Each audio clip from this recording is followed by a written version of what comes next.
लगातार तीसरी बार सत्ता हासिल करना कोई आसान काम नहीं होता है, लेकिन बीजेपी ने हरियाणा में करिश्मा भी कर दिखाया है। सूर्या समाचार पर एसोसिएट एडिटर राज ठाकुर से बातचीत करते हुए केंद्रीय राज्य मंत्री कृष्णपाल गुर्जर ने कांग्रेस उम्मीदवारों के बयान का जिक्र किया और कहा कि कांग्रेस भ्रष्टाचार में डूबी हुई है। लोगों को मोदी जी पर, उसकी पार्टी पर भरोसा था कि यही पार्टी हरियाणा का भला कर सकती है जी। और 10 साल में हरियाणा का भला करके दिखाया है।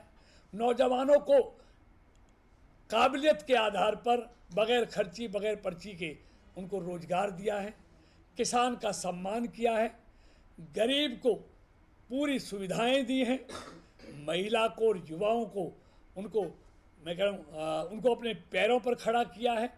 जो बेरोजगारी करते थे, आज सच तस्वीर सामने हो गई है, क्योंकि कांग्रेस की राजनीति पाखंड और झूठ पर राजनीति है, आधारित राजनीति है, और हमारी राजनीति तथ्यों पर और हकीकत पर आधारित है। हम काम करने वाली पार्टी के कार्यकर्ता हैं, हम काम पर विश्वास करते हैं। हमने 10 सालों में मोदी जी के नेतृत्व में देश में भी काम किया और प्रदेश में भी काम किया, उसी के परिणाम आज दिखाई दे रहे हैं। बिल्कुल कृष्णपाल गुर्जर जी, मैं फरीदाबाद की बात कर लेता हूं और जिस लाइन पर आप चल रहे हैं उसे ही मैं आगे बढ़ाता हूं, क्योंकि मुझे बयान याद आ रहे हैं आप ही के फरीदाबाद से, लखन कुमार सिंगला के, नीरज शर्मा के, उनकी तरफ से बयान, या फिर कहूं कि कांग्रेस का नैरेटिव ये था कि 2000 सीटें हर विधानसभा को दे दी जाएगी, इस आधार पर शायद लोग उन्हें वोट कर देंगे। मैं बहुत क्लोजली इन सीटों को भी देख रहा हूं, शमशेर गोगी की सीट को भी देख रहा हूं और साथ ही साथ कुलदीप शर्मा की सीट को भी देख रहा हूं, जहां पर इस तरीके की बयानबाजी हुई थी। तो आप इसे सीधे तौर पर पर्ची और खर्ची के बिना जिस तरीके से बीजेपी बात कर रही थी कि हमने नौकरियां दी, जिस तरीके से बीजेपी अंत्योदय की बात कर रही थी, आप क्या ये मान रहे हैं कि ये इस पूरे एजेंडे की जीत है बीजेपी के लिए? देखिए, मोदी जी के नेतृत्व में भारतीय जनता पार्टी का पहले दिन से कहना था हमारी सरकार गरीबों को समर्पित सरकार है, और समाज में जो अंतिम पायदान पर खड़ा व्यक्ति है उसका कल्याण करना, उसको उत्थान करना, उनको अपने पैरों पर खड़ा करना, स्वावलंबी बनाना, सशक्त करना, ये मोदी जी सरकार का पहले दिन से ही लक्ष्य था और वो उसमें हम सफल हुए हैं।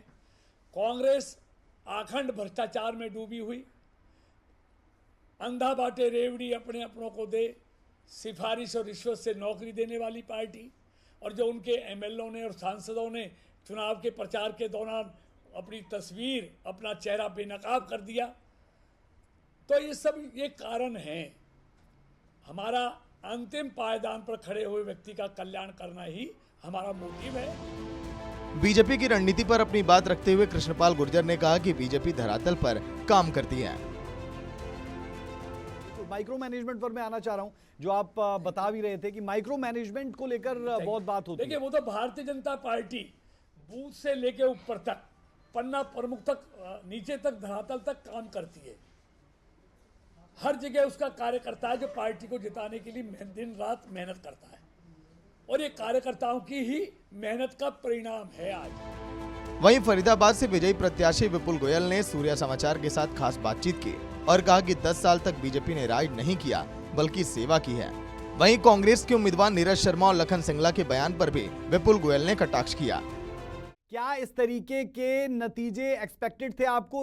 बिल्कुल, भारतीय जनता पार्टी की पूर्ण बहुमत से सरकार बनने जा रही है। हमारे कल भी और आज सुबह भी नायब सैनी जी ने बताया था मीडिया के अंदर कि हम पूर्ण बहुमत से भारतीय जनता पार्टी की सरकार बनाएंगे, और भारतीय जनता पार्टी का जो 10 साल का शासन था, गरीब मजदूर समाज के आखिरी छोर पर बैठे व्यक्ति से लेकर अग्रणी व्यक्ति तक जो सुविधाएं देने का काम भारतीय जनता पार्टी ने किया, उस पर मोहर लगाने का काम हरियाणा की जनता ने किया। उन्होंने कोटि धन्यवाद। कैसे मुमकिन हुआ सर ये कि 10 साल से सत्ता में थे और 10 साल के बाद एंटी इनकम्बेंसी होती है, मुद्दे होते हैं, पीपीपी को हथियार बनाया जा रहा था, अग्निवीर की बात की जा रही थी? 10 साल भारतीय जनता पार्टी ने राज नहीं किया, सेवा करने का काम किया, शासन नहीं सेवा की, तो इसलिए एंटी इनकम्बेंसी का मतलब ही नहीं होता। बहरहाल हरियाणा में बीजेपी लगातार तीसरी बार सरकार बनाएगी। राज्य में ऐसा करने वाली वह पहली पार्टी होगी। राज्य की कुल 90 सीटों में से पार्टी ने 48 सीटें जीतकर बहुमत हासिल कर लिया है। पिछले चुनाव की तुलना में इस बार 8 सीटों का फायदा हुआ है। ब्यूरो रिपोर्ट, सूर्या समाचार।